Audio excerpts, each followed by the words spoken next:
سائنسی دنیا کے قابل احترام دوستوں، یہ چین کے علاقے ووہان میں موجود ایک سی فوڈ مارکیٹ ہے جہاں روز خریدار اپنی من پسند سمندری خوراک خریدنے آتے تھے۔ 1 دسمبر 2019 کو اس مارکیٹ سے گھر واپس آنے والا ایک شخص شدید بیمار ہو گیا، جس کی رپورٹ ووہان کے ہسپتال میں کی گئی۔ شروع میں اس شخص کی بیماری کو نمونیا سمجھ کر علاج کیا گیا، مگر طبیعت زیادہ بگڑنے پر جب تحقیقات کی گئیں تو طبی ماہرین چونک گئے، کیونکہ یہ وائرس کی ایک نئی قسم کا حملہ تھا جس کے متعلق ہمیں زیادہ علم نہیں تھا۔ اس وائرس کے ارد گرد گلائکوپروٹین کے ابھار موجود ہیں جو دیکھنے میں تاج نما دکھائی دیتے ہیں۔ اسی ڈیزائن کی بنا پر اسے کرونا وائرس نام دیا گیا۔ اس ہولناک بیماری نے ووہان کی سی فوڈ مارکیٹ سے نکل کر آبادی کا رخ کیا اور چند ہی دنوں میں چین کے 90% علاقوں تک پھیل گئی۔ 30 جنوری 2020 کو WHO کی وارننگ کے بعد بہت سے ممالک نے فضائی پروازیں معطل کر کے اپنے شہریوں کو چین سے نکالنے کے لیے ہنگامی اقدامات شروع کر دیے۔ آج کرونا وائرس چین، اٹلی، جنوبی کوریا سمیت 46 ممالک سے ہوتا ہوا بالآخر پاکستان کی حدود میں قدم رکھ چکا ہے۔ کراچی اور اسلام آباد میں کرونا وائرس کے ایک کیس رپورٹ ہونے کے بعد دونوں شہروں کے ہسپتالوں کو ہائی الرٹ کر دیا گیا ہے۔ اطلاعات کے مطابق ان ہسپتالوں میں لائے گئے کرونا وائرس سے متاثرہ دونوں مریض ایران سے بذریعہ ہوائی جہاز پاکستان پہنچے ہیں۔ ان سارے معاملات کے بعد کرونا وائرس کے متعلق بہت سے حقائق جاننا انتہائی اہم ہو چکا ہے۔ کرونا وائرس کیا ہے؟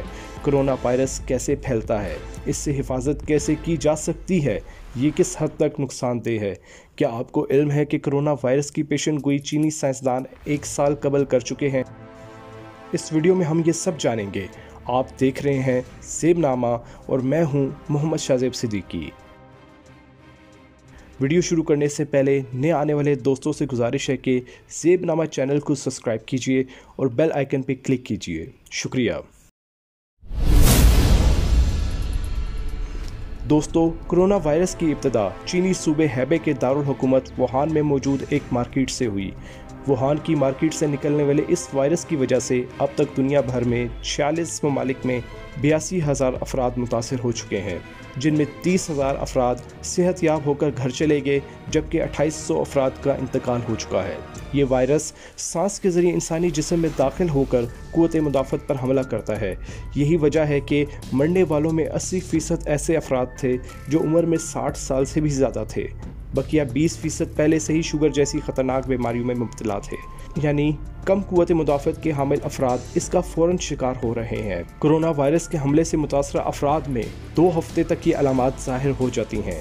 اس کا شکار افراد نزلہ، زکام، سر درد، تھکن، تیز بخار، کھانسی اور سانس لینے میں مشکلات کی شکایت کرتے دکھائی دیے، جس وجہ سے انہیں نمونیا کی علامات سمجھ کر نارمل ٹریٹ کیا گیا اور علاج صحیح نہ ہونے کی وجہ سے یہ بیماری جان لیوا شکل اختیار کر گئی۔ طبی ماہرین کے مطابق کرونا وائرس مریض کے کھانسنے کی وجہ سے ہوا میں کچھ دیر کے لیے معلق رہتا ہے، جبکہ برتنوں کو چھونے کی صورت میں برتنوں پر 9 دن تک موجود رہتا ہے، جس کا مطلب یہ ہے کہ یہ بیماری انسانوں سے انسانوں تک مختلف ذرائع کے ذریعے بڑھتی رہتی ہے۔